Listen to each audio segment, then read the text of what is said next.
Hi everyone, welcome to the first episode of our our special podcast today of 2022. Right, so happy New Year to all of you. So glad to be able to see all of you here. Right, my guest today is the director of a Southeast Asian-based supplier of natural stones such as marble, granite, travertine, and onyx. Established in 1992, MM Gallery has completed more than 1,000 projects all around the globe. MM Gallery has won international awards, including the 2018 Pinnacle Award by Natural Stone Institute, an annual awards program that is considered globally as the Oscars of the natural stone industry.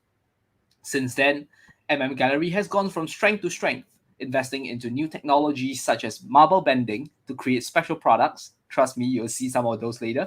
And of course, creating a special 3D showroom. If you like, just let me know. I can always invite you there. Some of their notable clients include Como, Hilton, Shangri-La, JW Marriott, Christian Dior, and others. They have also worked with globally acclaimed designers such as Phillipe Starcke, Patricia Urquiola, and Yuji Yamazaki, just to name a few. She has 20 years of industry experience in turning a designer's dreams into reality and believes in a win-win-win strategy where all parties involved are happy with the results and the money is well spent. Before we begin, let us just watch a very short video clip of let us watch a very short video clip of their showroom.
Now that you have watched that beautiful video, and I can tell you those are really beautiful pieces, let us welcome our guest for today, Miss Hilary Jo.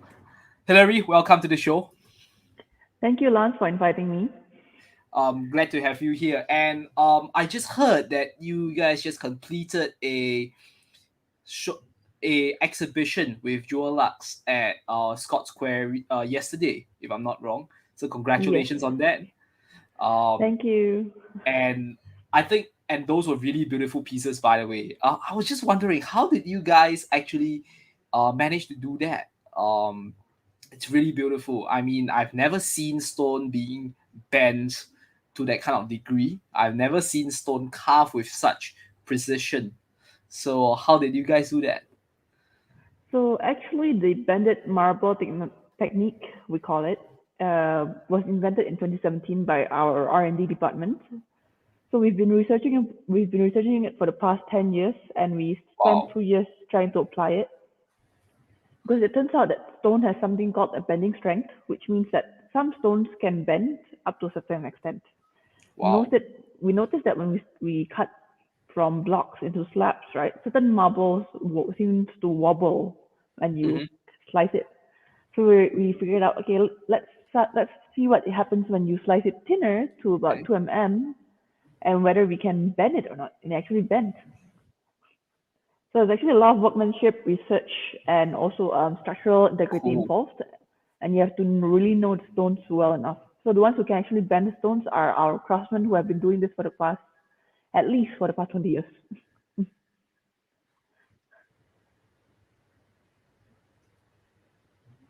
I see. Hillary, I'm having some issues with my connections here. Yeah, so thanks for sharing that. Really interesting. And just wanted to understand a little bit more. How did you get into this industry, and what made you uh stay for more than 20 years? So basically, I'm the second generation of this company, MM Gallery, which is a family Mm-hmm. business that was started from zero by my parents. Wow. So when I grew up, I was usually always playing around in the office, in the factory, and helping them out, being the free child labor, since I was young. Hence my young age and my 20 years of industry experience, because I grew up and I saw everything. Wow. That's nice. That's nice. So then after that, I understand that you were sent by your parents to Singapore to actually expand the business here. So maybe you just tell us a little bit more about that journey. Sure. So I came down to Singapore. I came back to Singapore about 3 years ago because Mm-hmm. I was basically a fresh graduate from my Canadian university, Mm-hmm. and my parents knew that they needed somebody to run the Singapore office, somebody with at least some industrial experience and who knows what they're doing. Because back then our current partner in Singapore wasn't doing anything. Hence, I had Wow. to come to Singapore and basically clean up his mess and kick him out and run the company. That was another big mess. But for me, personally, it was just more of a very steep learning curve because I had to Mm-hmm. get used to the construction industry in Singapore, which is quite different from Indonesia or any other countries, to be I honest. see. Because Singapore, I find it's really a bit of a melting pot. It's a bit of a wild west as well because you Mm-hmm. get to see all sorts of standards, which is quite interesting. Mm-hmm. Mm-hmm. So I've been doing this for 3 years now. MM Gallery Singapore is finally thriving after a while. We got impacted quite a bit by COVID because obviously the construction industry didn't have enough foreign labor. Mm-hmm. A lot of our workers flew back to China, Malaysia, India, and all those normally found countries with foreign workers. Wow. Interesting. Yeah. So eventually I understand that you guys managed to work with some of the most acclaimed designers. And that is not easy. So what are some of the difficulties you faced when working with designers and maybe different other stakeholders like your clients um Mhm. and directly through the client itself versus, like, for example, through an architect or another contractor. Yes. So for me, right, it's really about managing expectations because what each stakeholder expects might be slightly different compared to the others. For Mm-hmm. example, I find that designers and architects tend to be dreamers, so they dream up of something. But Mm-hmm. in terms of application now, like how do you actually make it come true in real life? They have to normally talk to me, and I have to discuss with the contractor and ask them, okay, is it feasible? Who's taking what scope? Like how fast can we do this? What's our turnaround? What's our costing? And we have to let this know back to our client.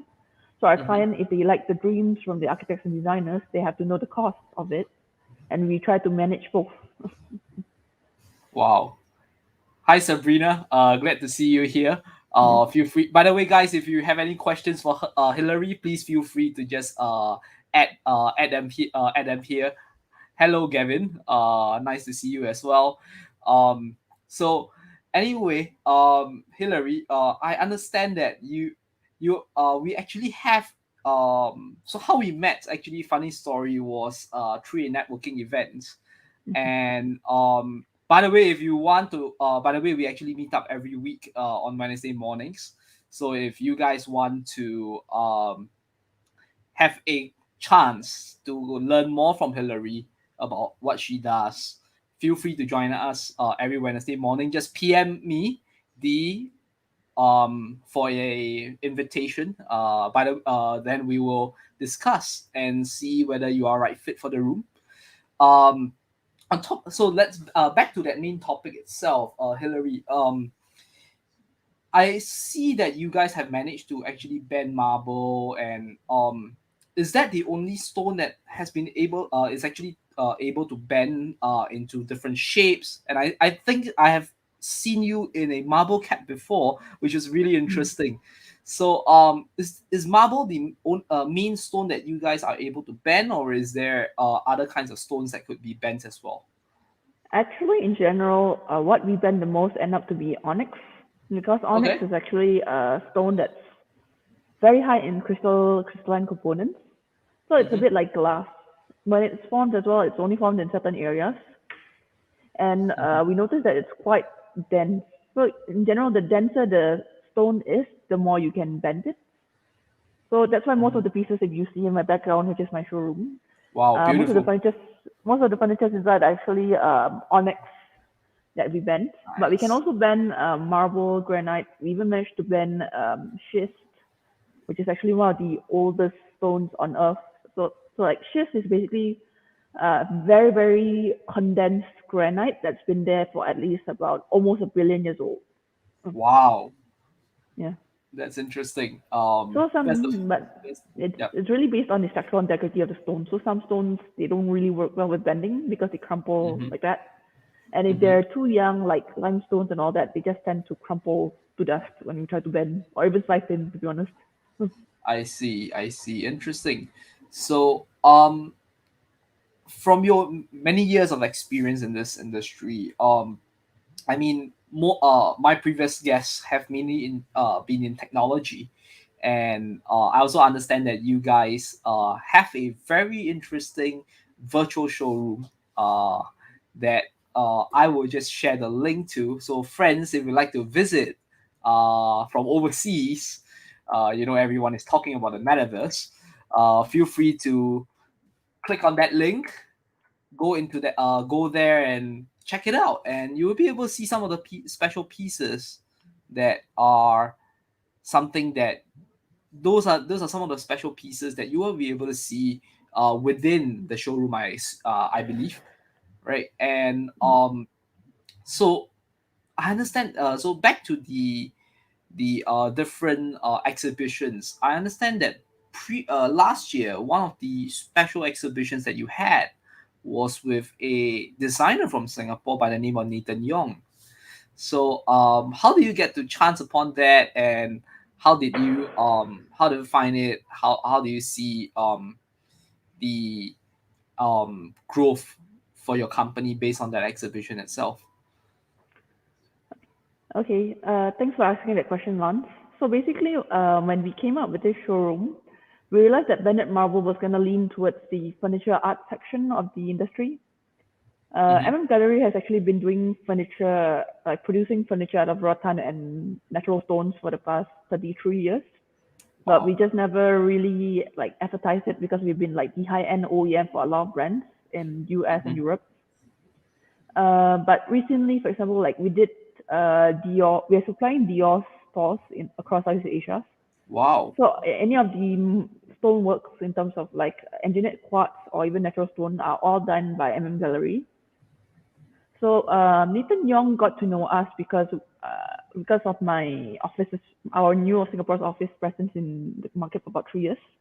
Because Nathan Yong himself, he actually does interior design, and he also saw my showroom when we first launched it in Singapore in 2018. Was a big hoo-ha about it. We were covered by a lot of media. So he saw that and he saw the potential of it, and he was thinking, I want to do something with it, something unique, because my company's technology, Bended Marble, we are the only company in the world that can bend stone, and we patented this technique. So Nathan wanted to come up with a furniture that's very exclusive. He's never done anything remotely close to furniture art before. Most of the pieces that he did before were all commercialized pieces. So like he designed for brands like Ligne Rosette and all that, but they were all commercialized. But he never really did any like real high-end furniture art before. That's why he wanted to delve into it and explore something with MM Gallery. Wow, that's interesting. So I believe that that really turned out well. I heard that you guys were intending to go to Milan. No, but I think some of the challenges include the recent Omicron variant of the COVID-19 virus. So I'm really looking forward to your exhibition in Milan. So our friends in Italy, don't worry. I'm sure that you will have a chance to actually see MM Gallery's works live in your country, right? So so when we have no ad information, hopefully we get it firsthand, Yeah. and I will just send it to you guys. Okay. So Yeah. I I would also like to add on. Oh, yes, sorry. please. I would like to add on, Lance. Actually, we have exhibited in Milan, in Italy before, but it was on the stone exhibition in Verona. So Wow. the largest international exhibition for stone in the world is held in Verona in September. So that's called the Mhm. Monomark. So MM Gallery we did exhibit some of our furnitures before with a company called Stoccario Attio in 2019 September. Then afterwards, because of COVID, actually we were supposed to exhibit this new collection with Nathan Yong in April last year at Mhm. Salone del Mobile, which is the largest international exhibition for furniture in the world. So that happens every April, but because of COVID, I don't think it's gonna happen again this year as well. Omicron. Yeah. I see. Mm, I hope the virus will go away soon. But mm. from your many years of experience, what is one main takeaway that you have as a second generation business owner? Because most of the time we see a lot of people who are first generation guys who have built something from scratch, right? So what are some of the challenges that you faced as a second generation business owner trying to sustain a company that your family has built over the past 20 over years? Okay. So basically, most of my challenges involve aligning what my expectations are with my parents.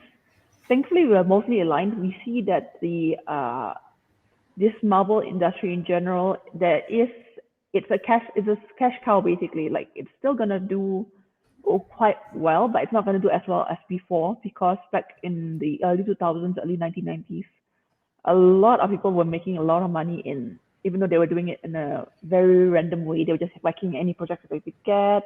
They'll just buy anything from China, and then the projects, wherever it is, they have to take it because there was no proper QC back then. So they had a lot of very, different expectations, and they had to take it because there was no other options. But now Mhm. that the entire world itself is more globalized, people understand more. They're like, look, this marble is actually from Italy. What you say, whether it's from really from Italy or Turkey or not, I can check online. So now the market is also leaning towards, there's more market knowledge going around. Mhm. There's People are also leaning towards affordable options that look like marble. So there is still a demand for the marble industry in general, but only the higher net worth individuals would still like to buy the real marble. The lower end, the middle to lower ends might not actually buy real marble. They'll end up buying porcelain that look like marble because they just want to get a look. I Sorry see. to say, yeah. So the whole stone industry has actually been they've been feeling quite threatened about this, even in Italy.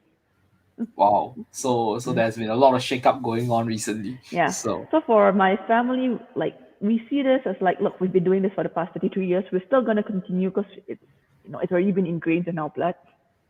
But we might have to like diversify. So now we're in the midst of diversifying a bit. nice. So I look forward to more great works from your company down the road. Um, but from your angle, where do you see MM Gallery going down the road other than diversifying your skills? Do you see MM Gallery going into other kinds of businesses like different kind of technology, such as your innovation that happened a couple of years ago to basically Mm. allow you guys to bend marble? Okay, technically for the stone industry, there was very little innovation going on for the past, I don't know, 30 years, 40 years. The only innovation that happened is just basically more on the stone machineries innovation. So like recently they came out with the 28, in 2018 they came out with the 7-axis CNC, and that's Mm-hmm. basically just adopting what a generic CNC machine would look like. There's a generic CNC machine that's about 8 axis. They just adopted it to like make it work for stone in 7 axis. I see. But in terms of the like real game changing technology like the Bennett marble, Italy hasn't been doing anything with it about it for the past, I don't know, for a few hundred years I think. Wow. Wow. So it's Yeah, there's still a little bit on the old school side, right? very old school. Like the entire industry only started learning about slicing thin marble I think in the 2000s, 2001. Before that, they Wow. didn't even think about sizing it thin because they had a lot of logistical problems. Like you have to bring the slabs in from trucks and containers, and if it's fragile, and you don't know how to handle it back then, and the ropes were lousy, da da da da. So Mhm. there's not much innovation going on in this industry. Sorry to say. Mm. I see. So on top of that, I believe that you yourself are a also sort of a technologist at heart. Yes. Um, and I believe that during one of us, a couple of our own conversations outside the room. So those are private conversations. Um, but I just want to touch a little bit on something that we've been talking about for a while now, Mm. and that is the metaverse, right? And NFTs and things like that. I mean, recently we have all heard that some of the NFTs have shot up really, really, really expensive. Mm. Mm. Um, so I just wanted to ask you on your thoughts on the NFT space with regards to MM Gallery's business model down the road. Do you see yourself delving into some sort of NFT gig where you say, hey, why not let's NFT some of our pieces, especially if it's exclusive, um, and eventually do you see yourself doing something along those lines as well? Um, yeah, just wanted to hear your thoughts on that. For me, I see there's a real potential for the banded marble furniture because all of Mhm. these pieces are basically custom, really unique pieces that you can't just anyhow get from the market. I mean, like we're the only company that in the world that knows how to bend marble, so it's only gonna have to come up from our company, and we might NFT some of the pieces that's actually in the showroom and the future pieces that we make that we know are movable and not permanent, by the way, Mm-hmm. so that if our clients maybe buy the NFT, they have the right to the item, and then if they sell it to a friend in US or Canada or whatever, then if they want the physical object, we can just send it to them via shipping and logistics.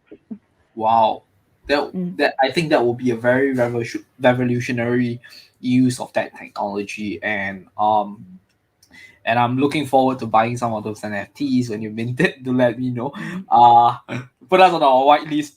Put us on your whitelist, please. So that we have the opportunity to grab our hands on one or two of them.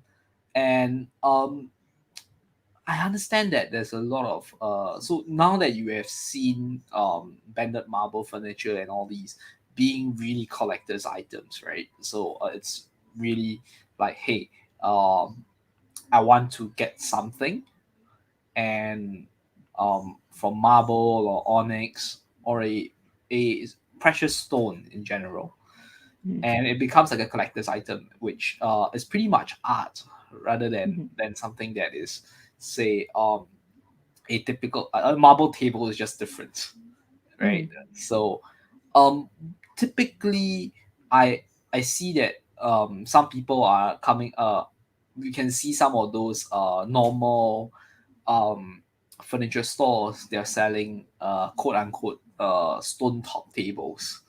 I'm not sure what kind of stone that is.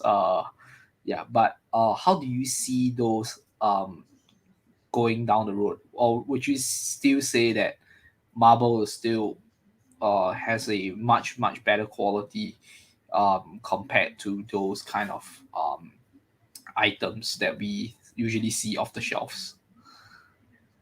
Good question, Lance. Actually, quite a few people asked me this question. The truth is that there's a big comparison between granite versus quartz, to be exact, because most people end up having casings on the top that they want to be that has to be solid, lasting, doesn't get stained easily, is heat resistant, and all that. And engineered quartz, most like 70% of the countertops in Singapore right now are actually engineered quartz, I think. So engineered quartz is basically a man-made quartz, which means you have like 93% of the 80 to 90, 80 to 90% of the components are actually quartz powder or minerals. The other 20%, 10 to 20% is actually resin. So this resin is what causes problems for man-made quartz, because man-made quartz only has a warranty of about 10 years due to that resin component. The resin will slowly turn yellow over time, and it's not heat resistant because it's plastic, it's resin. So you can't actually cook anything hot and then leave a hot pan right on top of your quartz countertop. It's gonna leave a black stain. Wow. Yeah, and over time as well, your quartz countertop might warp if you expose it to sunlight, especially next to a window, because again, it's resin. It will still warp. It's plastic. I see. So that's a big problem with quartz. But the thing is that people like the look of it, because quartz you can just print whatever pattern you want. It's not like granite. Most of the time granite, it's salt and pepper. It's just dot dot dot dot dot, and it's just like a classic color, like or red or yellow or green or black or blue. Like dark blue, dark gray, those all colors. So most people still end up going for quartz because they want something that looks like marble but has the resistance of a granite. I But if you see. compare granite and quartz resistance, actually in terms of stain, heat, is about granite is actually more heat resistant than quartz because it's just natural mineral. So even if you cook anything hot and just put it on top, there's nothing. And stain resistance wise is about the same. There was an actual research done by the Natural Stone Institute from US that they actually tested, like they actually used like a sharp pen with like a metal edge to go and dig out quartz, Wow. how hard it is, and also how hard is a granite. So they figured out it's actually about the same. So there's not much difference. It's just more of a heat resistance problem and a pattern problem, aesthetics. Quartz also, as an industry, they've spent, I think, billions of dollars on marketing. So that's why it's probably why a lot of people end up buying it in the end. I And it's see. It's actually much cheaper than granite because of the production cost is actually cheaper, but the marketing cost is the one that adds up the number. I see. Wow. I see one of our old friends, Seong Yong. Thanks for the well wishes. Glad that you're joining us today as well. Right. So guys, so the other thing that I have as a question that you mentioned about the Natural Stone Institute is, I understand that in 2018 you guys got an award from them, which was essentially classified as the Oscars of the stone industry. So maybe you want to expand a little bit on that, and also how MM Gallery was selected for that award. Sure. So basically, when we won that award, because the showroom and my background, obviously, because we were the first ones in the world to actually ban marble, and we're the first ones to actually do a pretty large scale application, which is the showroom. In fact, the natural stone industry, normally most of the time they will give awards to just like remarkable stoneworks, like, oh look, you did a church, or you did some rich man's house, I mean, there was a lot of stonework inside, and most of the time it's just carving or water jet. There's actually not much. It's quite boring if you see it every year by year because it's all about the same things. There's not much. I mean, there's nothing going on except for just like, okay, look, you fixed a church, or you supplied Okay. some rich man's house, you did a lot of water jet work. But for our company, because we're the first one to ban marble, so they had to give us an award. And we're one of the very, very, very few Asian companies that ever won an award of this standard, by the way. Wow, Because congratulations. actually, the Natural Stone Institute is actually the biggest stone industry membership. So they have members from all over the world, from Turkey, Italy, heck, even Singapore, China, everywhere, and they're basically like the biggest organization for stone. So the moment if you win any award from them, everybody will just remember you. Wow, that's Yeah, nice. yeah. So Interesting. we were on the cover of their magazine for I think for two quarters, which is quite amazing because we Wow, didn't pay anything. They were just so impressed that they just kept on featuring us. that's nice. That's nice. Yeah.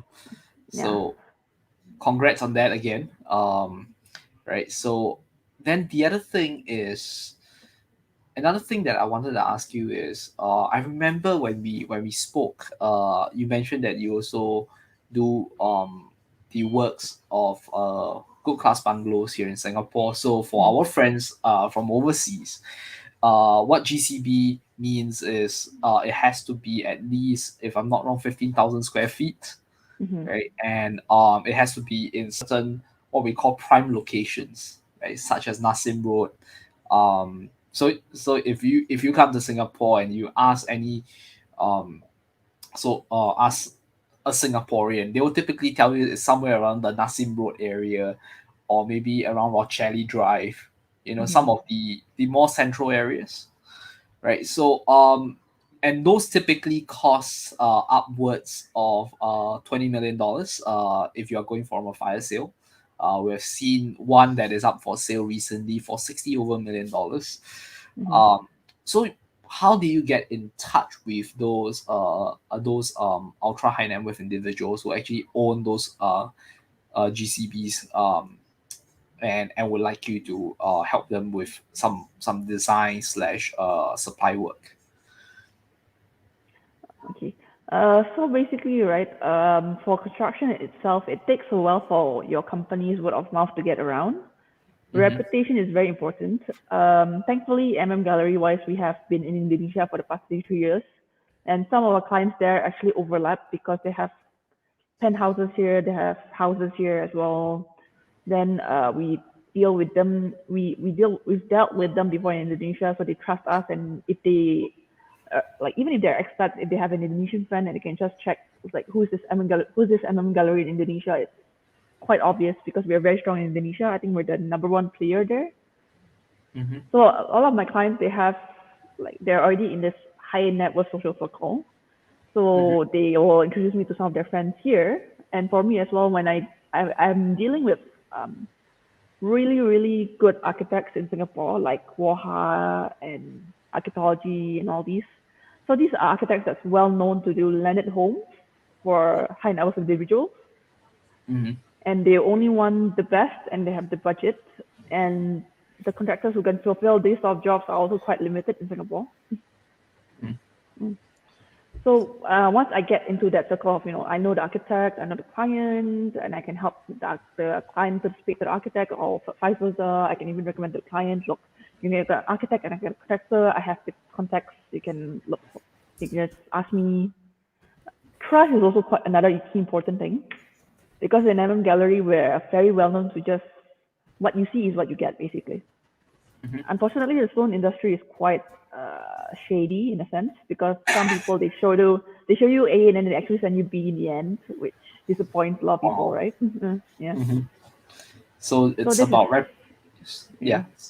So it's about reputation, network, and trust, right? So, yeah. um, so how has being in a network of business owners actually helped you both personally as a business owner as well as for your business? Yeah, for me, it's more of a morale boost because I wanted to get that sense of camaraderie. Now, I Mm-hmm. was also looking for vendors in Singapore because I've only been here business-wise for 3 years. Before that, I was studying in schools. So Mm-hmm. I needed to, get to know who is who, what should I do, am I doing something right or wrong? So I wanted to get that sense of like, look, we're all fellow bosses, we're all friends. It's like, can you tell me what's your experience, based on your experience, what have you done, and what do I need to learn? Because I'm quite new in business, so I need to learn a lot of things. Wow. I'm pretty sure you are really experienced in your own right as well. So I'm really looking forward to learning more from you as well.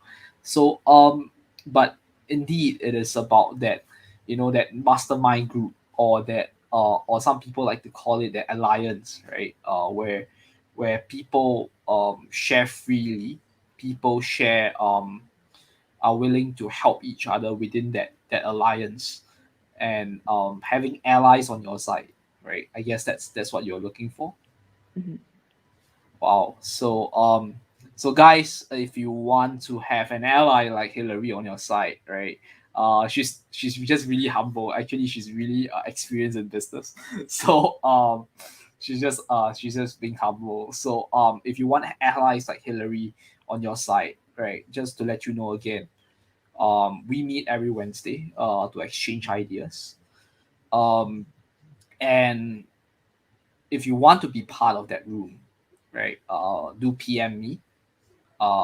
We can have a short interview, and then after that, if we believe that you fit the criteria, what we will do is we'll send you a special invitation into that room for a week to see to actually have an understanding about what Hillary does, and of course what the other business owners in that room that Hillary calls her allies do, right? So on top of that, Hillary, so being some being someone that has been in a family business, right? Do you think I've heard a lot of second generation business owners are saying that it's easy to create a new business. It's really difficult to um, keep an existing business running and taking it to the next level. Do you agree with that thought, or do you see that um, whatever this statement was overrated? I think it's a bit overrated because I think both are difficult in their own ways. Mm-hmm. Like, for example, as a second gen, I have to keep up with the existing clients. I have to find new clients and I have to innovate a way to break through. If you're starting a new business, but at least I have a capital back. I have a financial backing. When you're starting a new business, you have no clients, you have no financial backing. You're coming up with a fresh raw idea. I think a lot of second gens think that okay, look, I want to make something of my own, leave my own legacy behind.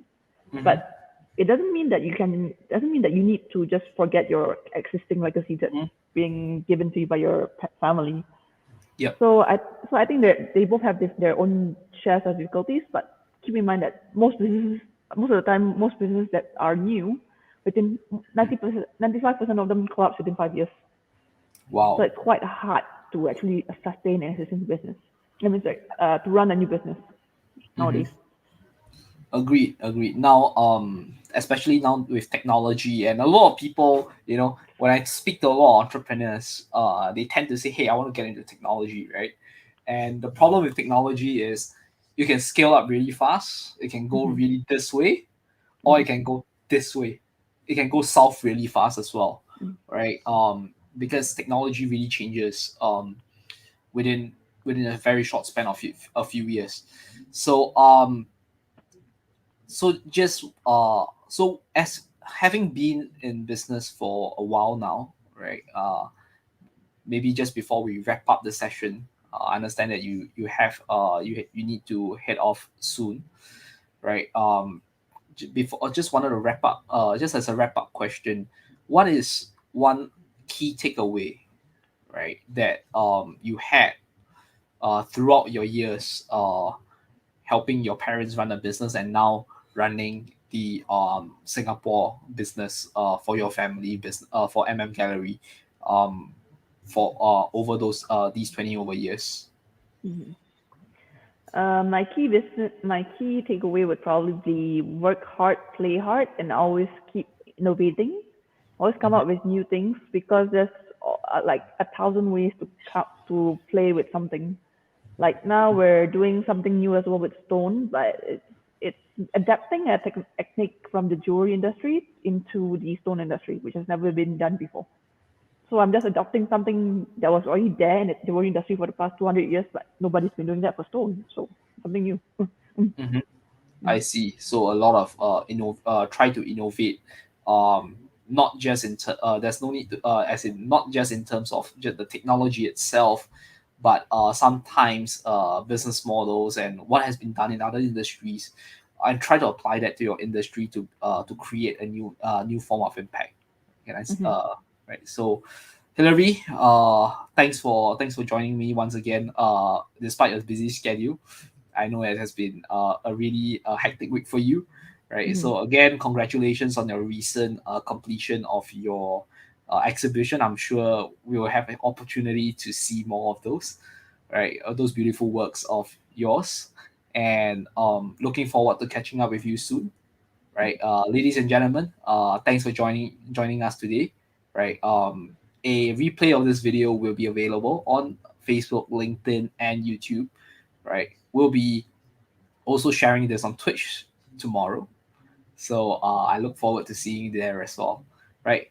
With that, Hilary, thank you very much. I'll see you soon. Ladies and gentlemen, take care, stay safe till next week. Mm. Cheers.